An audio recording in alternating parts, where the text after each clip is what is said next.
প্রতি বছরের ন্যায় এবারও আমাকে অফিসের মসজিদে ঈদের নামাজ পড়তে হবে।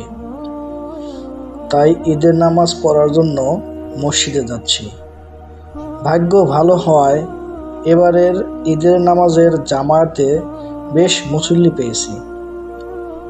এবারের ইমাম সাহেবও নতুন ছিল। ইমাম সাহেব অনেক সুন্দর করে ঈদের খুতবা পড়ছেন। প্রিয় দর্শক, চলুন একটু মনোযোগ সহকারে খুতবা শুনি। والحديث محروم والاستقصاء شوم والاجل مكتوب وقد فاز من لم يحمل من الظلم نقيرا. يا ابن ادم خير الكلام كلام الله واحسن الهدي هدي محمد صلى الله عليه وسلم وشر الامور محدثاتها. لا ايمان لمن لا امانه له ولا دين لمن لا عهد له وكفى بك مذنبا قريبا عليما خبيرا. بسم الله الرحمن الرحيم. يا أيها الذين آمنوا كتب عليكم الصيام كما كتب على الذين من قبلكم لعلكم تتقون. الله أكبر الله أكبر لا إله إلا الله والله أكبر الله أكبر ولله الحمد.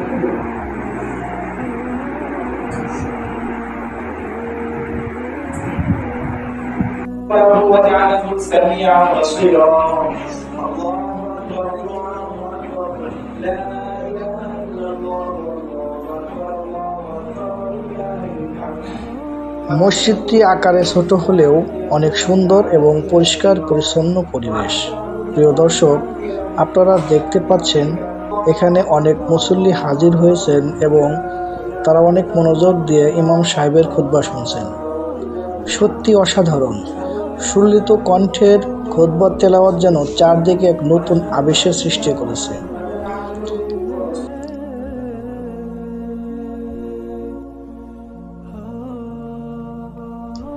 ঈদের নামাজ শেষে একে অপরের সাথে মোলাকাতে ব্যস্ত সবাই। আহা, এ কি এক অপরূপ দৃশ্য! হিংসা বিদ্বেষ ভুলে সবাই বুকে বুক মেলাচ্ছে।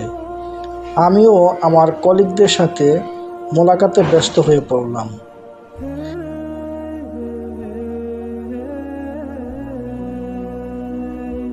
এ যেন আনন্দের ঘনঘটার বৃষ্টি ঝরছে।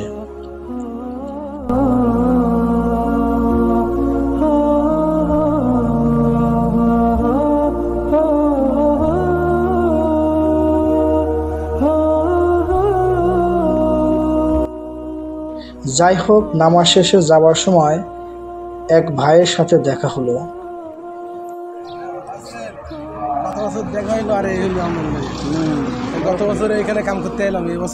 তিনি আমাকে দেখেই এগিয়ে এলেন এবং আমার সাথে কুশল বিনিময় করলেন।